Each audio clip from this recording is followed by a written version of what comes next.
मनुष्य जाति का और सभी पृथ्वी पर के सभी जीव जंतुओं का सबसे बढ़ कर कोई अपना है या उसका भला चाहने वाला है तो वो परमात्मा है, जो हमेशा अपने हम सबों से इतना प्यार करता है कि उसने सारे ब्रह्मांड की व्यवस्था मनुष्य जाति और पृथ्वी पर के जीव जंतुओं की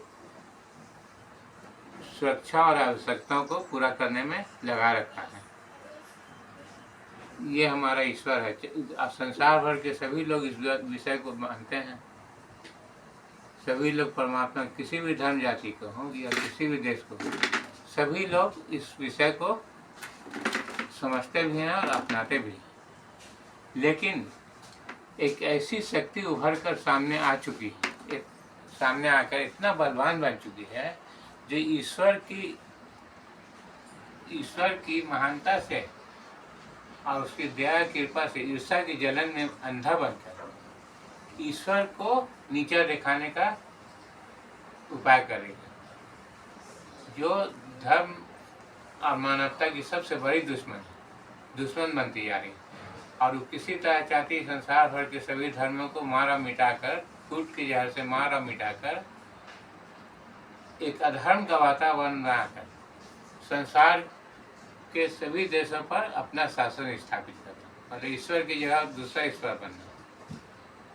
तो ये विषय है, लेकिन संसार के लोग इतने अंधे और गूंगे बहरे बन चुके हैं कि उस विषय को देख भी नहीं रहे और समझ भी नहीं रहे और विनाश की ओर बढ़ते जा रहे हैं। इसलिए इस विषय को लोगों को सोचना समझना चाहिए कि आखिर कौन सी ऐसी शक्ति है जो ईश्वर से ईर्ष्या के जलन में अंधा बनेगा।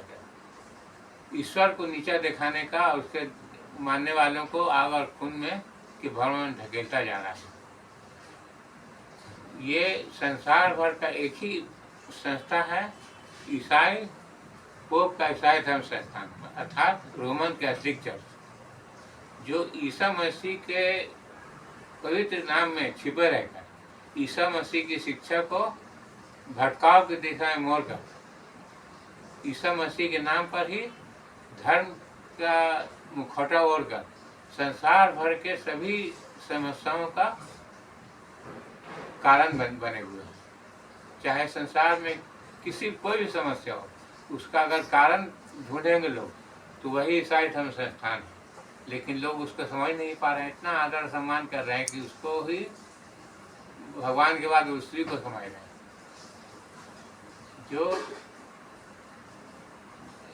और यही कारण है जो संसार भर में हिंसा, धर्मीय अत्याचार, आतंकवाद बढ़ता जा रहा है। और करने वालों को तो लोग पकड़ रहे हैं, लेकिन करवाने वालों को लोग नहीं समझ रहे हैं कि कौन ऐसी शक्ति जो धर्म को मिटाकर अधर्म में बदलकर संसार पर अपना शासन करने चाहिए। पोप का ईसाई धर्म संस्थान इस तरह से ईसा मसीह के पवित्र शिक्षा को भटकाव की दिशा में मोड़कर और भटकाव की शिक्षा को ही अपनाया रखकर संसार के नायक बन चुके हैं, जो हर तरह के अधर्म से भरा हुआ, यहाँ तक कि पाप मुक्ति। पाप जो है एक ऐसा अपराध है, अगर हम ईश्वर के अपराधी हैं तो उसका दंड हमको मिलकर रहेगा, चाहे कोई भी व्यक्ति हो।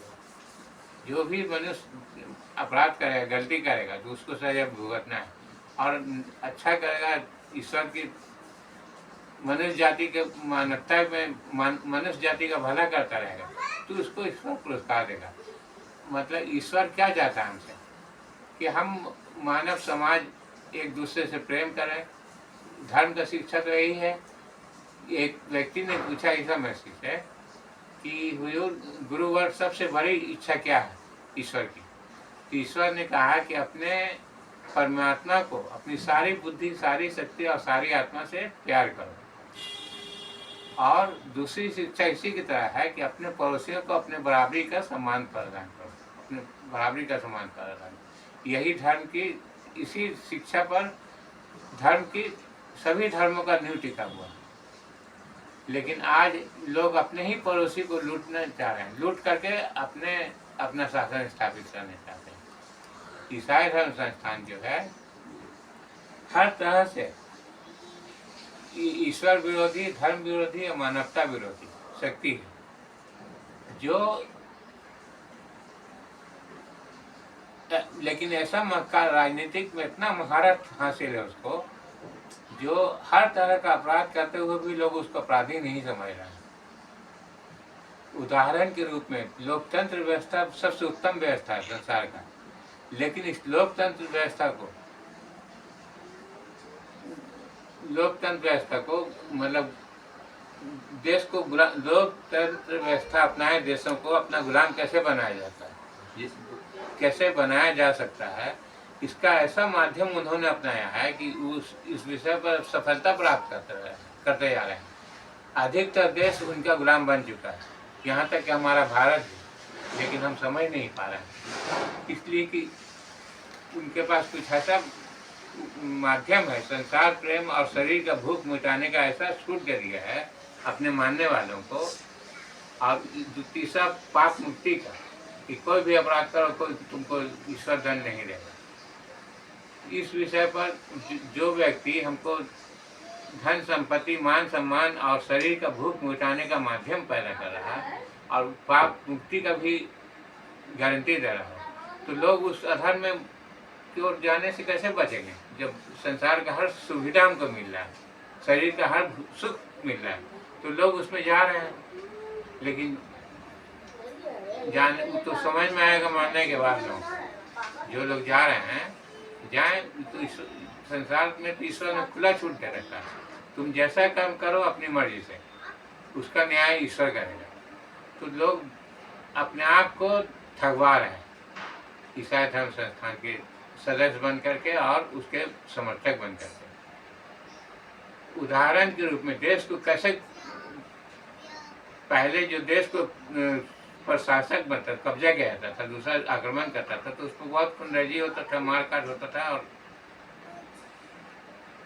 उसको इतना आसान रास्ता बनाए लोकतंत्र के माध्यम से कि अपने ईसाई बने लोगों को पूरा छूट देते हैं सांसारिक सफलता प्राप्ति का और शरीर के भूख मिटाने का, लेकिन नाम और पहचान टाइटल उसी धर्म का छोड़ देते हैं जिस धर्म से वो ईसाई बने, चाहे हिंदू हो या मुसलमान हो, कोई भी हो, जो ईसाई बनता है उसी धर्म का नाम और पहचान में उसको छुपाए रख करके उसी के धर्म के आधार पर सरकार जितना भी सरकारी नौकरी है उस पर नियुक्त करते रहकर देश के शासक बन चुके हैं, जिसका शासकों पर शासन करने वाला संस्था ही है, अपने दासों को शासक बना रहा है देश का, और शासकों पर शासन करके अपना नीति और नियम चला रहा है। ये ऐसा खतरनाक विषय है लोगों के लिए, लेकिन लोग समझ नहीं पा रहे हैं कि पता नहीं क्या पढ़ लिख करके कैसे, हमको समझ नहीं आता लोगों का विचार, मानसिकता। अपने शत्रु को लोग पहचान नहीं पा रहे हैं। सभी लोग ईसाई धर्म संस्थान का मान कर रहे हैं, सम्मान कर रहे हैं, यहाँ तक कि हमारे प्रधानमंत्री जो हिंदू हृदय सम्राट का दिखावा कर रहे हैं, वो पोप के सामने जाके पवित्र बाइबल को सिर पर रख रहे हैं, ऐसे करके झुक करके। बताइए, मतलब ऐसा पवित्र बाइबल को ऐसे रखने का अर्थ हुआ कि उस शिक्षा को आप स्वीकार करते हैं, और हम चुनौती देते हैं पवित्र बाइबल को कि ईश्वर विरोधी और धर्म विरोधी, उसमें का अधिकतर लेख ईसाई धर्म संस्थान ने उसको बदल दिया है धर्म और मानवता के विरुद्ध। इसलिए ईसाई धर्म संस्थान में अगर साहस, शक्ति और क्षमता है तो मुझे अकेले का सामना करके दिखाएं। मैं एक अकेला व्यक्ति हूँ, बीमार हूँ, अपाहिज हूँ और अंधा हूँ, तो देख भी नहीं सकते। अगर हिम्मत है ईसाई धर्म संस्थान में तो मुझे अकेले का सामना करके दिखलाए किसी भी तरह से। इसलिए मानव धर्म और मानवता की रक्षा के लिए बहुत आवश्यक है कि ईसाई धर्म संस्थान का सच्चाई को सामने लाया जाए, और सामने तभी लाया जा सकता है जब लोग मेरी बातों से सहमत हों और अपनी रक्षा का उपाय करें, अपने देश का, अपने धर्म, भाषा, संस्कार और सभ्यता का और देश का। नहीं तो फिर मतलब तबाही व आबादी से कोई बच नहीं सकता। भारत को दूसरा ये बर्मा बनने से रोका नहीं जा सकता, जैसा नीति नियम चला रहे हैं ईसाई धर्म संस्थान के लोग धर्म और जाति के आधार पर। दूसरा बर्मा बनने वाला है म्यांमार, कि मनुष्य को मारेगा, काटेगा और उसका मांस खाएगा, आदमखोर बना है। इसलिए भाई अगर आप अपनी सुरक्षा चाहते हैं तो आप इस विषय पर सोचे समझे, और कोई भी कंफ्यूज हो तो मुझसे ईसाई धर्म संस्थान का सामना करें। ठीक है, मेरा नाम मोहम्मद अब्दुल रहमान है। नमस्कार, फिर कभी।